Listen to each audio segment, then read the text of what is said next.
Joining us today on Straight Talk 1400 is Virginia Jacko, and the book we're going to be talking about is The Blind Visionary, and that refers to her, Virginia, the blind visionary. How are you? Very well, thank you, and thank you for this opportunity to talk about the book. Oh, it's my pleasure. You were an executive at Purdue University, very successful, obviously, and then your vision started to decline. Tell me a little bit about that. Well, it's an eye condition called retinitis pigmentosa, and it's very gradual. It's like if your vision is the hole in a donut, and slowly that hole starts to close. You start to lose your vision in the periphery, which you might not even notice, and then you keep your central vision, which is what you read with. Unlike people with macular degeneration, they tend to lose their vision centrally, and they're having trouble reading, so they feel so blind. But they really aren't, and they probably will never even be legally blind. They just need to turn their head a little bit and use that part of their vision that is still working. Whereas with the condition that I had, the donut hole closes, leading to total blindness. So you got this diagnosis, and they said to you, you are eventually going to lose all of your sight. That must have been a tough pill to swallow.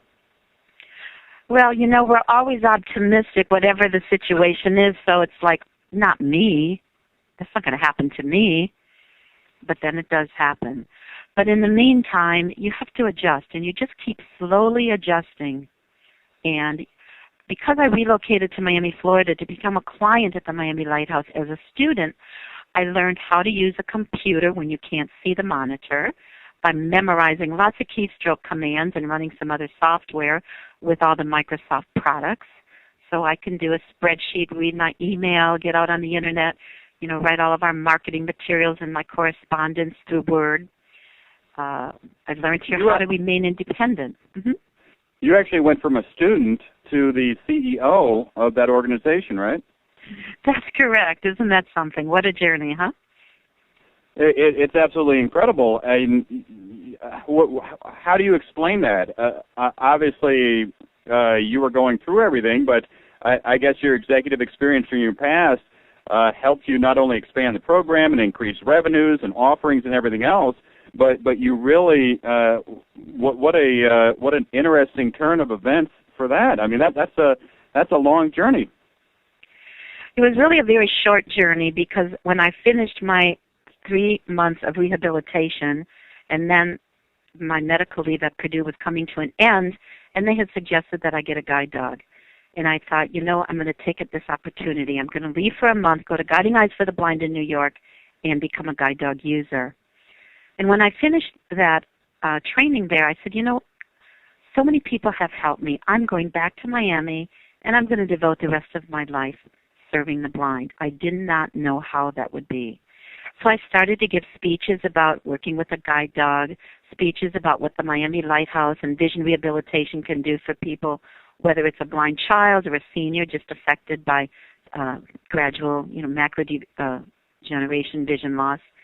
And with my passion, I found that, you know, Miami Lighthouse is very special. And then one time I was asked to become a member of the board. And then when the board realized I had such a strong financial background, and you don't lose those executive skills, they said, you know, how about serving as our treasurer? And I have a good sense of humor, so when one of the people at the bank said, Virginia's going to be the treasurer, I said, guess what, guys, I'm not going to see the red ink. And you have to make a few jokes along the way. But it's a matter of doing things differently, so I said to the CFO, from now on, when you want me to sign checks, I want you to create a spreadsheet, which is like an electronic check register, so that I can read through my computer who the check will be made out to, you know, what the check is for, you know, the beginning balance, the ending balance. And fortunately, I'm blessed with a very good memory. So it is really a matter of reading through my computer rather than reading through my eyes. Do you think that most of us, and I have all of my senses, do you think we underestimate the value or you know, things that we can be doing that we take for granted? I mean, is there more to each and every one of us than most people realize? There's so much more to each and every one of us, and sometimes it's a humbling experience that helps us find how much more we can grow. And when you mention the senses, people say, has your hearing improved? No, my hearing has not improved, but I use my hearing so much more. And vision is such a powerful sense that I like to call that vision noise. Sometimes our vision is so powerful that we don't permit our other senses to also help us. To contribute in some way. Mm-hmm. I mean, they're all there, and I'm thinking of a plate of food put in front of me. I'm going to look at it first. I might smell it second. I'll taste it third. But that initial of whatever it looks like starts sending signals to me whether or not I'm going to like it. But it could look terrible and taste fantastic, and vice versa. It could look fantastic and taste absolutely terrible, right? That's correct. And the way a blind person knows what's on their plate is often you might ask someone, tell me what's at 12 o'clock if you're with someone.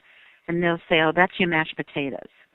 So, then I know if I take my fork and put it at 12 o'clock, I'm going to stick my fork in there, and that'll be the mashed potatoes. And sometimes I do order food when I'm out in public that is a little easier to handle, like a whole plate of noodles. That's tough. They're sliding all over the place. I would not order noodles if I wanted to look good. I think I would eat nothing but grapes or something. I mean, I would try to make it. And French fried potatoes are good too, yeah. So what are some of the issues that you lobby for today? Obviously, you're in a very powerful position. You're helping a lot of people, but that also affords you the opportunity to advocate for different groups. What are you talking about when you go out and give speeches today? Thank you. The foreword to my book is written by Jose Feliciano, and he and I together are trying to solve a serious problem in this country, and that is called Braille illiteracy. 90% of blind children are Braille illiterate.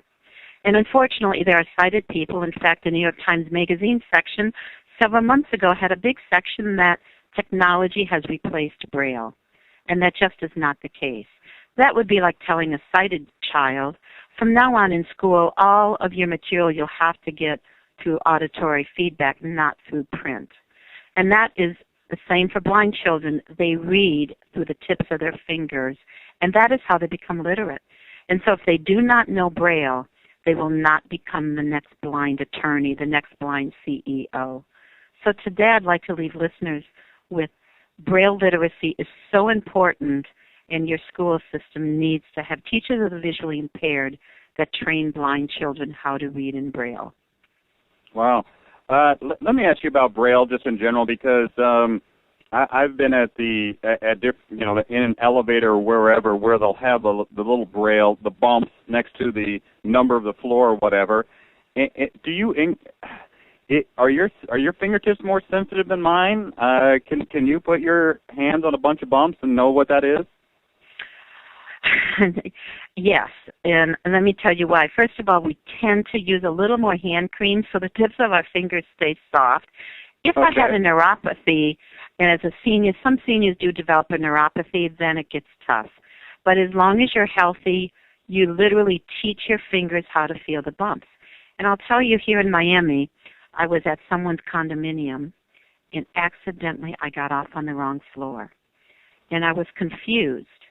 And I reached up because when you get off the elevator, where that cutout is, where the elevator doors begin, there should be Braille on the wall. And I'm feeling around, and I can't find it. Oh, my. What's wrong with me? Why can't I find it? So the next time the elevator came, but I just have no idea what floor I'm on, so I say to someone, could you hit the lobby? So I go down to the lobby, and I go to the front desk, and I say, I was going to see so-and-so, and I got off on the wrong elevator, I think, but do you have Braille out there? And she said, oh, well, I assume we do. I said, come with me. Tell me where it is. She got on the elevator, and she said, oh, my goodness, after they painted, they must have never put it back up. Oh. But that's kind of a big deal. That's kind of a big deal, but, I try to keep things in perspective. Could I have gotten real healthy? Of course. But, it's not fun being negative. I hate negative energy. And so the good news is it was an opportunity for them to make a difference and to go back and put the Braille up. And that's all that I wanted them to do. Absolutely. Virginia, this book, The Blind Visionary, kind of an interview format, and it gives your story. You mentioned the foreword by Jose. Absolutely fantastic. I hope this book is successful for you, and you continue to be out there, continue to talk and get your message across. Thank you. So your your listeners need to go to either Amazon to download the book or to the website, theblindvisionary.com, www.theblindvisionary.com. Thank you. You bet. Thank you, Virginia. Again, that is Virginia Jacko. The name of the book, The Blind Visionary, available online, theblindvisionary.com. Check it out for yourself. You're listening to Straight Talk, 1400.